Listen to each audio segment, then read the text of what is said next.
Telegram, Telegram, Telegram, Telegram. Flyrax.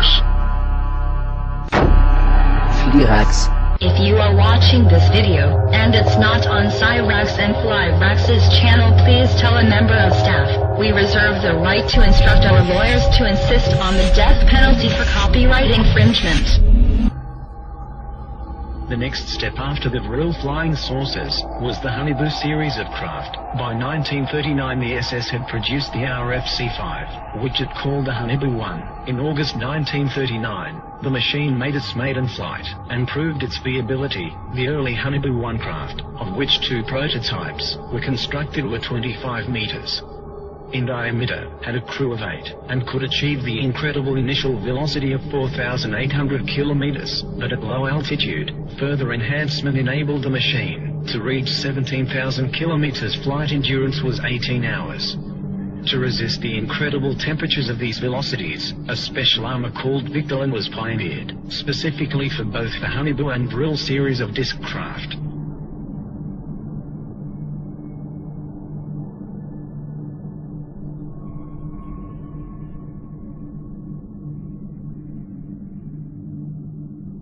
The Haunebu 1 had a double hull of Victolan. The early models also attempted to test out a rather large experimental gun installation, the twin 60mm KSK strong ray cannon. It has been suggested that the ray from this weapon made it a laser, but it was not. It could transmit a powerful energy burst suitable to pierce up to 4 in of enemy armor.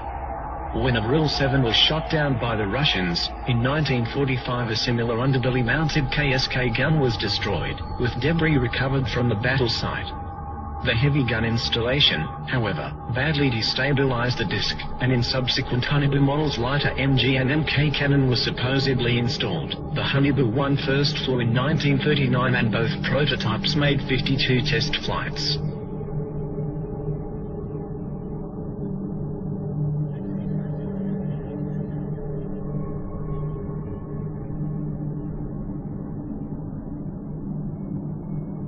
In 1942, the enlarged Haunebu 2, which was 26 meters diameter, was ready for flight testing. This disc had a crew of 9, and could also achieve supersonic flight of 6,000 to 21,000 kilometers with a flight endurance of 55 hours. Both it and a further developed 32-meter diameter Haunebu 2 had heat shielding of 2 hulls of Victolan. The craft were constructed and tested between 1943 to 44.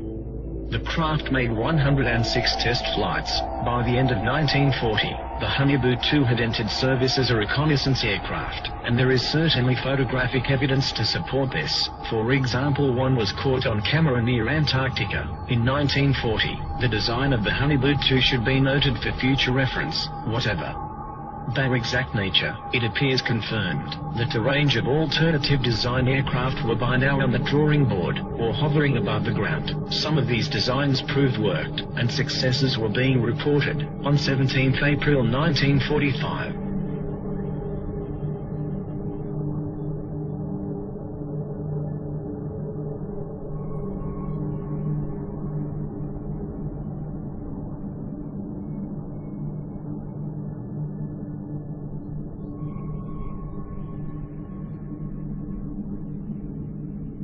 by 1944, the perfected war model, the Haunebu 3, was tested. 2 prototypes were built. These massive machines, several stories tall, were crewed by 20 men.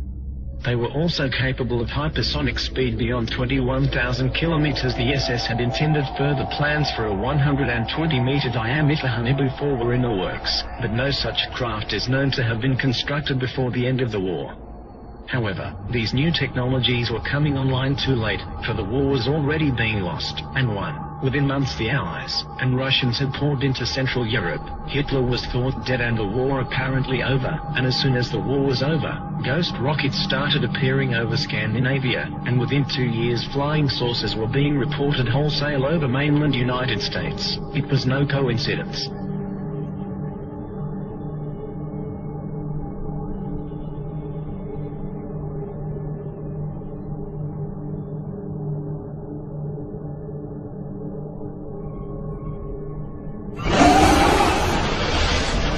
Campus. Campus. Campus.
The new believers